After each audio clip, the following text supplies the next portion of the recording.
Damos la bienvenida al señor Fernando Vega, él es miembro de la Comisión Anticorrupción.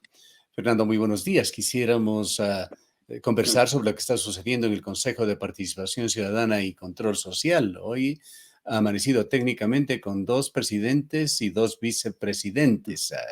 ¿Trae esto algo a la memoria? Sí, pues mira, yo considero que el Consejo de Participación Ciudadana fue un mal parto de la constituyente del 2008. Tanta esperanza que se puso en la participación ciudadana, porque hubo toda una preparación, incluso aupada por las Naciones Unidas, por las necesidades de la evolución de la propia sociedad, ¿no? Y hacia una democracia, no ya solo delegativa y representativa, sino una democracia real de participación. Y digo que fue un aborto porque Correa mismo, el padre de la criatura, cogió a la Asamblea y al Consejo de Participación Ciudadana, recién embarazado de la criatura, y lo llevó a abortar para convertir al Consejo de Participación Ciudadana, con el auxilio de las comadronas de aquella época, pues para convertirlo en un espacio de cooptación de poder y de control de los organismos de control, ¿no? Y entonces, claro, el nombre de participación ciudadana y control social y de lucha contra la corrupción, en la función de transparencia, todo eso fue un discurso vacío porque en realidad en la ventana que supuestamente abría el Consejo de Participación para que la gente participe, vea con transparencia, se puso una lona para que nadie pueda ver. Claro que en la lona decía participación y transparencia, pero nadie podía ver ahí, ¿no? La crisis llegó a tal momento con la corrupción y tal, que recordemos que el propio presidente Lenín Moreno, eh, recogiendo las iniciativas de la Comisión Anticorrupción incluso, y de otros movimientos y otras voces de la ciudadanía del Ecuador, pues llevó a consulta popular para eliminar el Consejo de Participación Ciudadana. Eso pasó a la Corte Constitucional, porque hay que resolver un problema serio ahí, que es quién nombra a las autoridades de control. Volvería a ser la Asamblea Nacional, pero la Asamblea Nacional también tiene muy pocas garantías de hacer bien las cosas, ¿no? Dado su comportamiento y su baja calidad. Y entonces, claro, esto tenía que pasar cuando se decidió esto. Quienes elaboraron el proyecto de consulta introdujeron en el texto de la consulta la necesidad de pasar de una unicameralidad a la bicameralidad. Y eso ya generó división y conflicto, y podemos decir que a pesar de que se aprobó la consulta, la Asamblea Nacional, que iba a ser tocada en su estructura, no le interesaba Se ir a diluyó la iniciativa. se diluyó la Ahora, iniciativa. César Montúfar nos dijo recientemente que él tiene la convicción de que Guillermo Lasso no tiene, a su vez, la decisión política de cambiar la estructura, los esquemas del correísmo. Bueno, yo creo que hay dos razones ahí. La primera es una razón, yo diría, de conveniencia. Es decir, Lazo suprime el consejo y tiene que esperar que la asamblea dé paso a la reforma. Y eso no va a ocurrir en corto tiempo, quizá ni en los 4 años del año. Y entonces se quedaría sin institucionalidad. Una razón, puede ser esa una razón que puede tener algún peso. La otra es que pues a todo gobierno le interesa el esquema creado por Correa, porque a nombre de la izquierda y de la revolución se creó un esquema vertical, controlador, cooptador de todos los poderes, y el esquema ha seguido funcionando, porque además a rey muerto, rey puesto, los miembros del consejo de turno pues se alían con el gobierno de turno, unos sí, otros no, y bueno, y unos quieren que desaparezca y otros que no desaparezca, en fin, ¿no? Entonces la cosa es complicada. Yo digo que hay que mantener, porque ya habrán elecciones para el 2023 de los nuevos consejeros, habrá que mantener buscando calidad de de consejeros de participación, ¿no es cierto? Hasta que no se reforme, porque mientras no se reforme y si nos desinteresamos absolutamente de cómo funciona esa vaina, entonces se va a convertir en un basural. Ahora, Más en y ese de lapso de inútil. aquí a febrero, estamos hablando de un año. ¿Qué es lo que vamos a ver? Un reciclaje de la historia en cuanto a ese afán del gobierno central, del Ejecutivo, de cooptar instituciones. Bueno, en todo sentido, yo diría que el gobierno de Lazo es más una prolongación del gobierno, en un sentido es una prolongación del gobierno de Correa y en otro sentido es una prolongación del gobierno de Lenín Moreno. Quizá en los temas, aspectos, matices y estrategias que son las que más mal daño le pueden hacer al país, ¿no? En este momento hay mucho descontento sobre el señor Lazo en sus propias filas, porque eh, no da una, bueno, aparte de la pandemia, que realmente ha sido una suerte que el Ecuador, por su tamaño y de población y tal y cual, pues haya podido llegar a estándares de vacunación y de inmunización, en fin, y que estamos, vamos a ver, ojalá no tengamos una recaída, pero estamos capeando el COVID con mejor suerte que otros países mucho más capacitados y más ricos, ¿no? Pero en el resto, en el tema económico, no hay propuesta.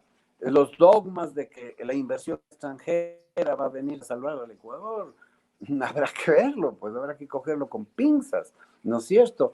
El tema de la reactivación, ¿no? El presidente, si quisiera la reactivación, tiene en la Asamblea este momento preparado por todo el mundo campesino una ley que sea Ley Orgánica de Soberanía Alimentaria, donde están todas las políticas que permitirían una recuperación al interno del país, sobre todo de aquellos sectores productivos, de aquellos que van desde abajo, es decir, a fortalecer la economía del país, ¿no? El otro es esperar que de arriba nos llueva, ha sido la tesis clásica de que tiene que llover algo de los ricos para que caiga algo a los pobres, ¿no? Esa es la tesis del centro, más o menos, ¿no? Entonces, a mí me parece que Lazo no va a lograr, no va a lograr resolver el problema del país. Terminará sus 4 años y estaremos, no sé cómo estaremos, quizá en algunos sentidos peor. Sobre todo si le apuesta a pedir limosna a las grandes empresas transnacionales que vienen a llevarse en peso la riqueza del país, como son las mineras, ¿no? Que te dejan, no te dejan nada, ¿no?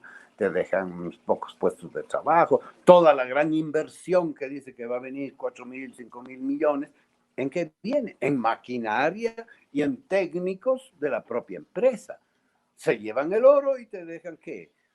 200 puestos de trabajo creados, una pinche participación en los gobiernos locales, una menguada, porque además se les da cada día más prerrogativas, cada día se les exonera de nuevos impuestos, etcétera. Entonces, ¿dónde está que eso va a solucionar la economía del país? No creo Bien, yo eso, no creo. cobramos otro tema coyuntural contemporáneo y cuasi permanente en Ecuador, el tema de la violencia, cuando se encuentra en proceso todo un debate, una discusión sobre el uso progresivo de la fuerza. Es frecuente leer crónicas policiales en las cuales se dio un ajuste de cuentas. Y el presidente de la República el día de ayer, en declaraciones públicas, al referirse a la violencia que se está viviendo en varias ciudades del país, particularmente Guayaquil, ha señalado que muchos de los fallecidos son de peleas entre las bandas.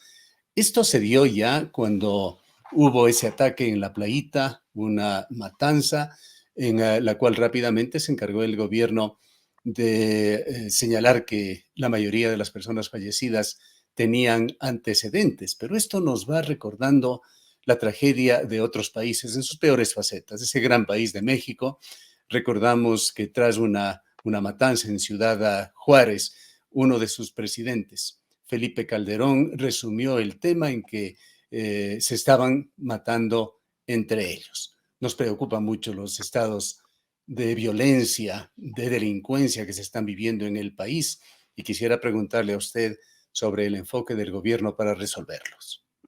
A mí me gusta mucho poner ejemplos, Gustavo. Le preguntamos a una familia, ¿y cómo está la familia? Dice, no, mi mujer y yo nos llevamos muy bien, pero en su familia hay muertos. Ah, bueno, nuestros hijos se están matando entre ellos. O sea, te das cuenta lo absurdo que es, ¿no? O sea, eso significa que hemos dividido el país entre buenos y malos y desgraciadamente el Estado, que se supone es el representante de los buenos, resulta que admite que existe otro Estado en el que él no ejerce soberanía y donde existe una guerra y donde existen más muertos que una guerra. Si nosotros sumamos los muertos de las calles con los muertos con los muertos de las cárceles, con todos, superamos con creces los muertos de todas las guerras que el Ecuador ha tenido. ¿Te das cuenta? O sea, estamos admitiendo que el Ecuador es una zona de guerra donde el Estado se vuelve contemplativo a ver si entre ellos mismos se terminan acabando entre ellos, ¿no? Pero resulta que estas guerras tienen una enorme cantidad de reservistas, que son todos sus niños y jóvenes y adolescentes que no tienen futuro y que entran a engrosar las filas y a hacer méritos para vivir 20, 25 años a lo más como promedio de vida y algunos de ellos tener el éxito de llegar a ser capo de una banda, ¿no? Entonces a mí me parece que esa manera de ver el delito, la delincuencia, es un tema que la policía lo ha manejado desde siempre. Cuando estuvimos cerca del gobierno en el tema de la asamblea, un coronel del ejército nos contó esto. Dice, oh, esta gente nace en el mal, crece en el mal, entre ellos se matan, nosotros no entramos mucho en eso, ¿no? Y solo cuando alguien ya se pasa de la raya salimos a dar chicharrón, ¿no es cierto? Entonces, fíjese usted que es curioso, qué cosa tan curiosa, ¿no? Que al único archivo de datos que tiene la policía, la criminalística, es el de los delincuentes. Y entonces lo único que hacen es ver si el muerto tiene antecedentes penales y ya está. Resuelto el problema, es una pelea de bandas, tiene antecedentes penales, ya no se necesita investigar más, ¿no es cierto? Y además el ritual ya se levantan, va la policía, levantan los indicios balísticos, y termina el informe diciendo que está en proceso de investigación. Cuando vemos los resultados de esa investigación, que sepamos muy poco. Entonces, esta idea de dejar que ellos se maten, bueno, no solo se van a matar ellos, también van a matar a muchas personas inocentes y el Ecuador va a tener, el Estado ecuatoriano va a terminar siendo un Estado fracasado. No Culminemos, Fernando, con una visión general, un comentario sobre lo que estamos viviendo. El día de ayer, el presidente de la República, conjuntamente con el ministro de Transportes y Obras Públicas, estuvieron en Nabón. Hablaron de asignaciones presupuestarias, una que otra lisonja entre la alcaldía y el gobierno central. No se tocó en absoluto un problema que está latente allí, un gran proyecto que amenaza el propio pueblo de Nabón, el claro, proyecto minero El en el Mozo. Mozo, en la zona oriental, en la zona donde existe uno de los sistemas hidrológicos más impresionantes, en un lugar hay